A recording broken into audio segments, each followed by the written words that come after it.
3 cheers for Labunu Sanyal. Hip hip hooray!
জামাইবাবু ওদিকে কি দেখছেন?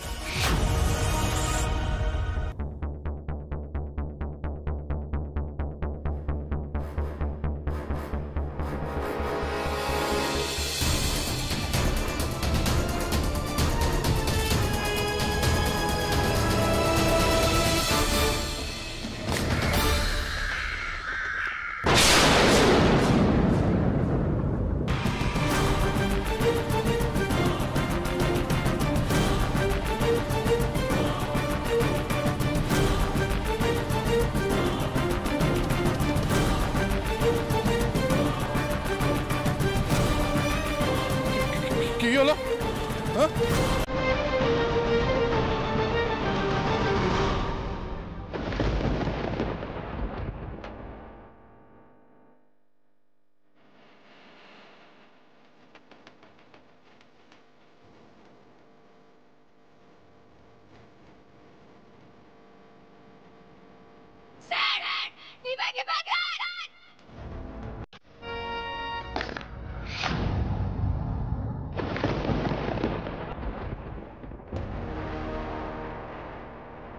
বাবু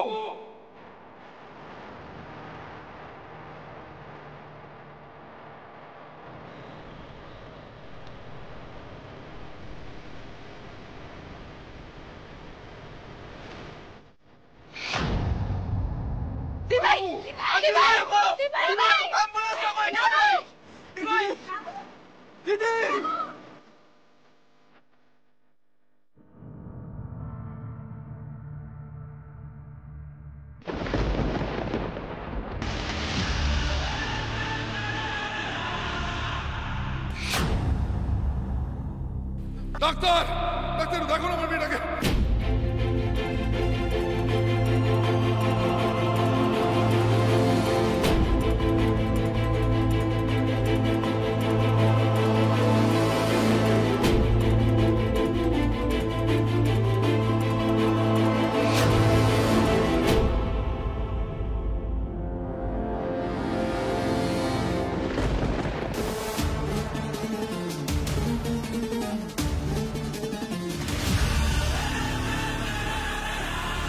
গুলিটা ওই ছাদের দিক থেকে চালানো হয়েছে।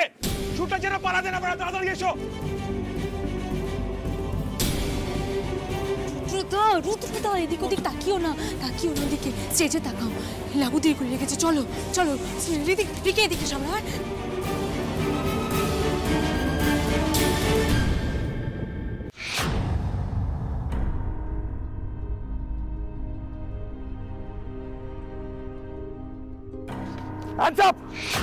পুলিশ চারিদিক থেকে তোমাকে ঘিরে ফেলেছে, পালানোর কোনো রাস্তা নেই।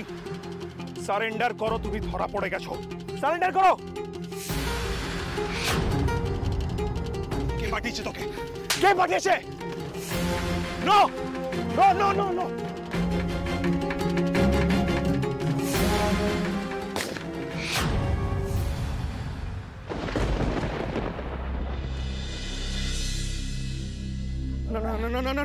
অ্যাম্বুলেন্স ডাকো, তাড়াতাড়ি অ্যাম্বুলেন্স ডাকো। একে মরতে দেওয়া যাবে না। এর মুখ থেকে জানতেই হবে কে পাঠিয়েছে। তাড়াতাড়ি অ্যাম্বুলেন্স ডাকো, তাড়াতাড়ি।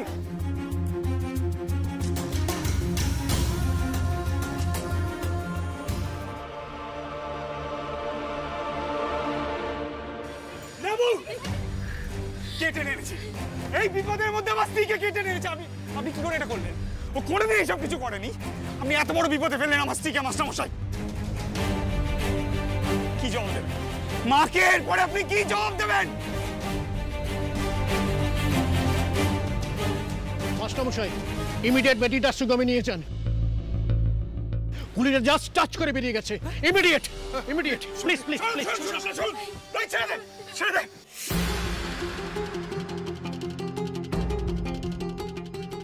দি ভাই ছাড়ো, কাউকে লাগবে না।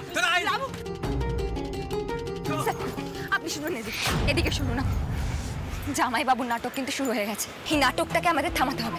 কই প্রথমে তো এলো না, প্রথমে তো এদিক ওদিক তাকাচ্ছিল, ছাদের দিকে তাকাচ্ছিল, এখন এসে বেশি ভালোবাসা দেখাচ্ছেন উনি। ওর কি এখন কোনো কথা নয়, এখন দিদির কাছে চলো এক্ষুনি।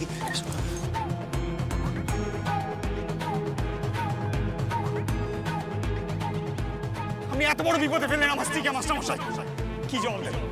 মাকে এরপরে আপনি কি জবাব দেবেন? মাস্টারমশাই ওই উল্টো দিকে ছাদটা থেকে গুলিটা চলেছে।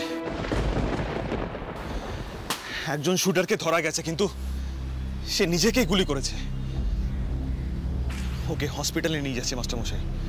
ওর মুখ থেকেই বের করবো কে ওকে এখানে পাঠিয়েছে। অংশবান, আমি তোমার সঙ্গে যাব। লাবুর সঙ্গে অনেকে গেছে, কিন্তু কে এই বিভীষিকা সৃষ্টি করলো, কেন করলো, এর বাস্তব প্রমাণ চাই। চলো। বেশ, আপনি আসুন।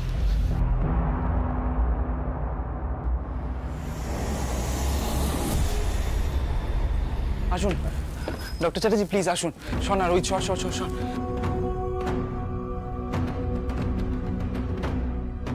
দেখুন, গুলিটা না হাত ছুঁয়ে বেরিয়ে গেছে বলে বিষয়টাকে আপনি হালকা করে নেবেন না। গুলি খাওয়ার যে যন্ত্রণা, সেটা তো আমি জানি লাবু কতটা কষ্ট পাচ্ছে। আপনি প্লিজ একটু দেখুন, প্লিজ কাইন্ডলি। আচ্ছা ম্যাডাম, আপনার কি অন্য কোনো অসুবিধা হচ্ছে? হলে একটু জানান।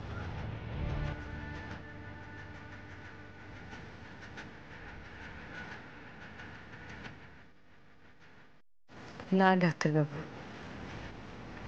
আমি বাড়ি যেতে চাই। বাড়ি যাবেন বই কি, অবশ্যই যাবেন, কিন্তু তার আগে আমরা একটু আপনাকে অবজারভেশনে রাখবো, তারপর আপনাকে রিলিজ করে দেবো। নার্স, একটু আসুন তো আমার সঙ্গে।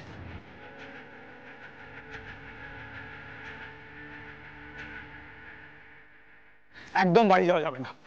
যতক্ষণ না সুস্থ হচ্ছ তুমি কোথাও যাবে না।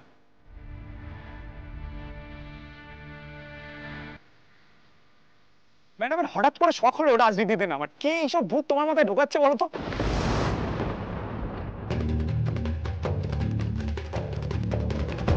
তুমি জানো রাজনীতিতে কত কত বিপদ, কত রিস্ক? কোনো আইডিয়া আছে তোমার? নিজে তো বিপদে পড়লে আরেকটু হলে তো মাস্টারমশাইয়ের বিপদ হতে পারতো না?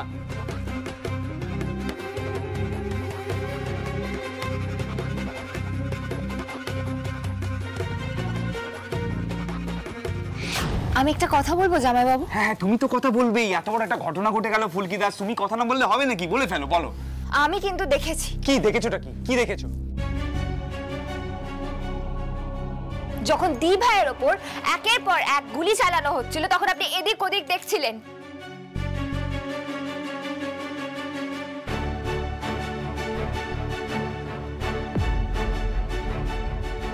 দি ভাইয়ের ওপর যখন গুলি চালানো হচ্ছিল, তখন আপনি কিন্তু ভয় পাননি। আরে কি বলছে এটা? গিয়ে What do you mean, Phulki Das?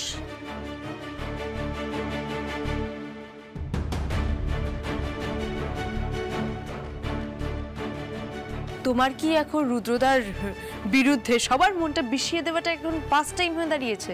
Favourite pass time?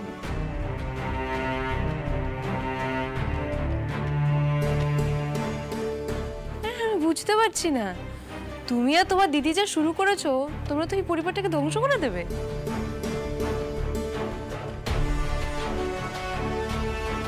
শোনো,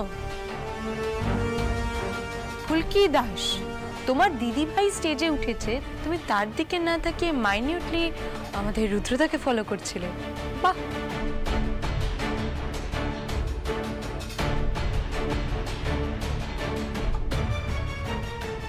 ভেরি নাইস। টেকনিক্যালি তোমার স্টেজে কি হচ্ছে না হচ্ছে সেটা ফলো রাখা উচিত ছিল না? কি করবো বলো চিংড়ি দিদি, শত্রুর ওপর থেকে যদি নজর সরায় তাহলেই তো বিপদ।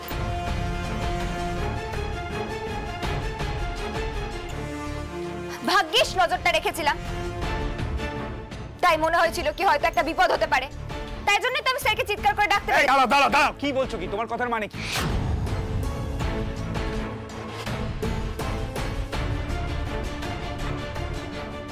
আমি তোমার দিদিভাইয়ের উপর গুলি চালাতে বলেছিলাম? ফুলকি দাস, লাবণ্য সান্যাল এখনো পর্যন্ত আমার স্ত্রী। এত কিছু হওয়া সত্ত্বেও আমি আমার স্ত্রীকে দূরে সরিয়ে দিতে পারিনি। আমি এখনো লাবণ্যকে ভালোবাসি।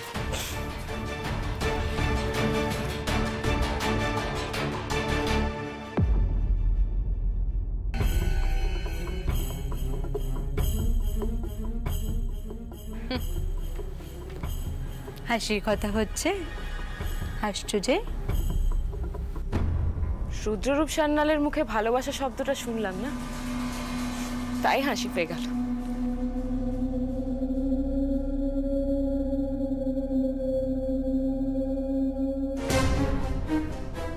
ওর মুখে এই শব্দটা আগে আমি অনেকবার শুনেছি না।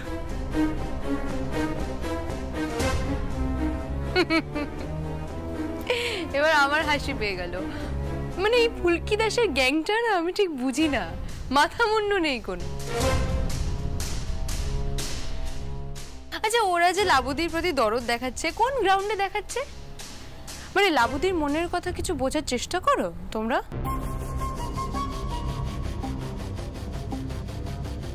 এনিওয়ে, মিস ঝিনুক দাস,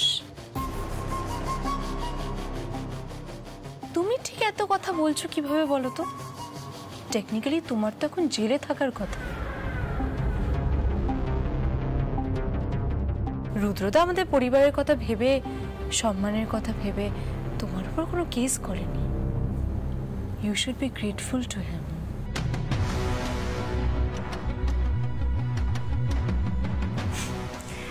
আমার বিরুদ্ধে কোনো অভিযোগ না থাকার পেছনে নিশ্চয়ই রুদ্ররূপ বাবুর কোনো উদ্দেশ্য আছে।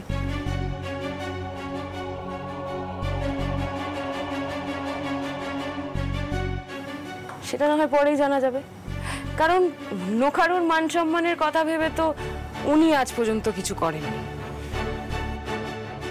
আমি না ওনাকে হাড়ে হাড়ে চিনি।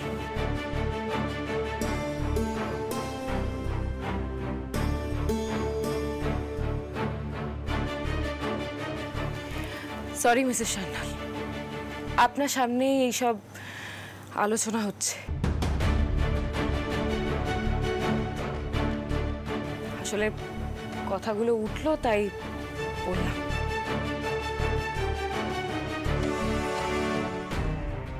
ফুলকি,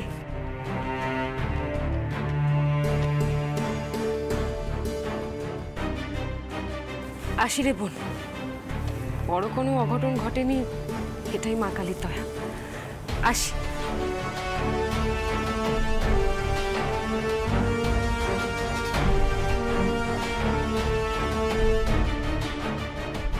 শুধু শুধু উত্তেজিত হবেন না কেউ।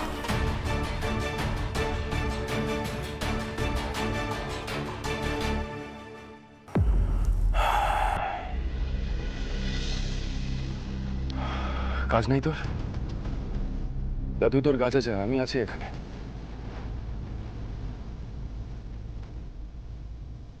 জনতা উন্নয়ন পার্টির উদ্বোধনের দিনে আমার একটা ঘটনা ঘটলো, দলের নতুন মুখ গুলি খেলো। এই সুযোগটা তো তোকে কাজে লাগাতে হবে।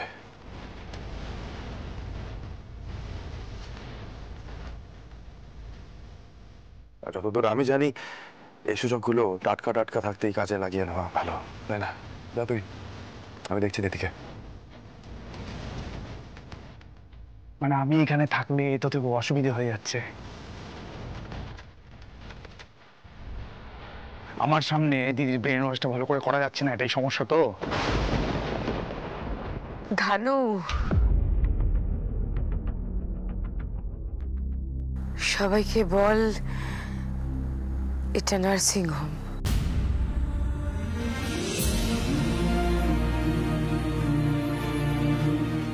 এই সমস্ত কথাবার্তা বাড়িতেই আলোচনা করা উচিত।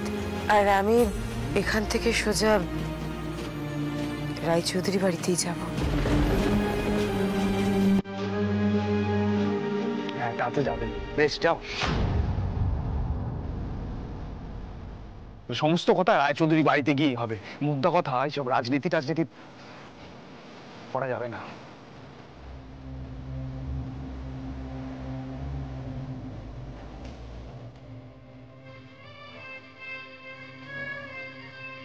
চলে এসো ঈশিতা।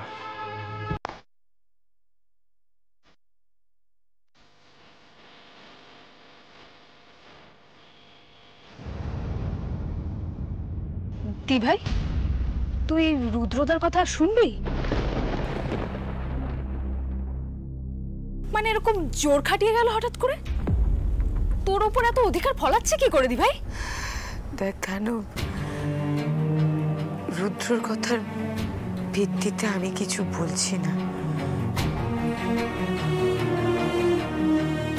কিন্তু মনে হচ্ছে সত্যি আমি রাজনীতির জন্য তৈরি নই।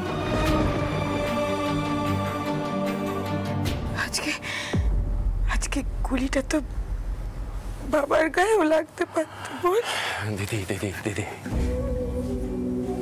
এভাবে ভাবিস না, একদম চোখের জল মোচ। কাঁদছিস কেন তুই? কাঁদছিস কেন? আমি তো আছি, কাঁদবি না একদম। তুই ভয় পাবি না, ভয় পেয়ে পালাবি না একদম। এতে কারোর কোনো লাভ হবে না দিদি, একদম ভয় পাবি না তুই। লাবু, তোর ডিসচার্জের কাগজপত্র সমস্ত রেডি হয়ে গেছে। ভাই তুমি একটু পেমেন্টটা করে দাও না। আসলে আমি রুদ্রদাকে বারণ করেছি কোনো রকম কোনো টাকা পয়সা দিতে।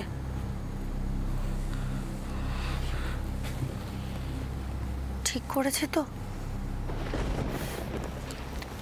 একটা কথা হয়তো সবার শুনতে খুব খারাপ লাগবে, কিন্তু এই গুলি চালানোর পেছনে জামাই বাবুরই হাত আছে।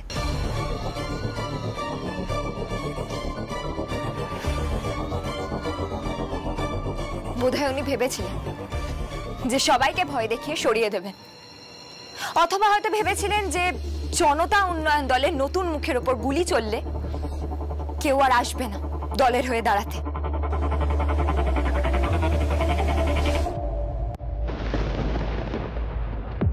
কিন্তু আমি নিশ্চিত যে এই গুলি চালানোর পেছনে জামাই বাবুরই হাত আছে।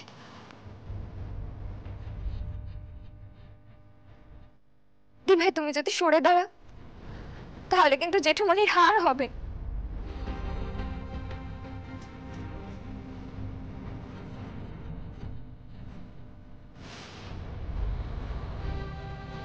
লাবু, এই লাবু, তুই কাঁদছিস কেন বলতো? কেন কাঁদছিস? আমি না স্বপ্নেও ভাবিনি যে আমাকে এরকম একটা পরিস্থিতিতে পড়তে হবে।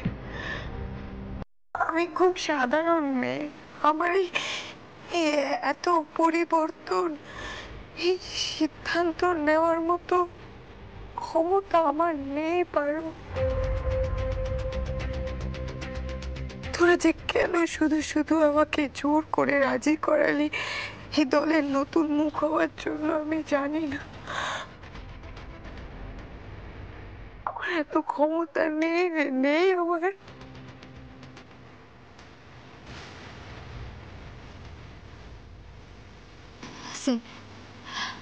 এখন আপনি দি ভাইকে জোর করবেন না, আমাদের অপেক্ষা করতে হবে। দি ভাই আর পারছে না, এবার তো শরীর খারাপ করবে। মা কালীকে ডাকো ফুলকি, মা কালীকে ডাকো। এখন এই সময় যদি দিদি ব্যাক আউট করে তাহলে জনতা উন্নয়ন পার্টি খুব বিপদে পড়ে যাবে। এতগুলো মানুষ যারা আমাদের সাপোর্ট করছে তারা সবাই ভয় পেয়ে যাবে ফুলকি। মা কালী তো তোমার কথা শোনেন, ডাকো মা কালীকে। মা আমি তোমার কাছে দরবার করতে আসতাম না, কিন্তু তুমি ব্যাপারটা সিরিয়াসনেসটা বুঝতে পেরেছো তো? আমরা লাবুকে এইভাবে বিপদের মুখে তো ঠেলে দিতে পারি না, পারি কি? হ্যাঁ, আর সবটা ফুলকি দাস একটা শত্রুতার বশে করছে, ও সবাইকে ব্রেন ওয়াশ করছে। ফুলকি দাসকে আটকাতে হবে, তোমাকে আটকাতে হবে জেঠিমণি, তুমি ছাড়া আর কেউ আটকাতে পারবে না ওকে। স্বপ্নেও ভাবতে পারিনি যে মাস্টারমশাই নিজের মেয়েকে এইভাবে বিপদে ফেলবেন। মেয়ে অন্ত প্রাণ।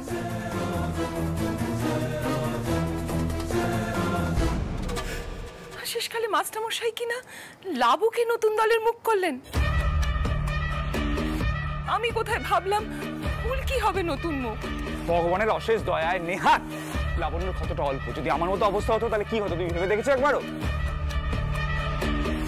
আরে ফুলকির কত বড় শয়তানি মা, তুমি ভাবতে পারবে না। টাকাটা পর্যন্ত আমাকে দিতে দিল না, বিলটা পে করতেই দিল না, পারমিতাকে দিয়ে আটকে দিল। কি চায় ও কি চাইছে? যে আমাকে লাবণ্য থেকে একেবারে দূরে সরিয়ে দিতে চাইছে কি? সেটাই চাইছে তো?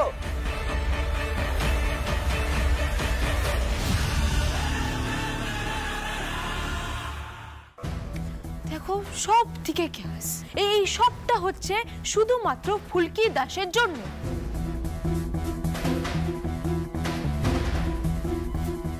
আর রোহিতাকে পাশে পেয়ে গেছে তো, ওই জন্য বাড়াবাড়ি লিমিটটাও উপরে যাচ্ছে। না না, ওকে আটকাতেই হবে জেঠিমণি, আমি না হলে ভাবতে পারছি না এই বাড়ি কি অবস্থা হবে।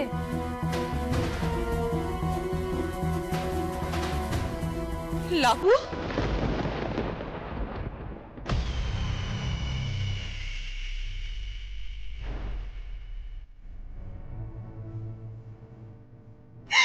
লাবু তুই কেমন আছিস মা?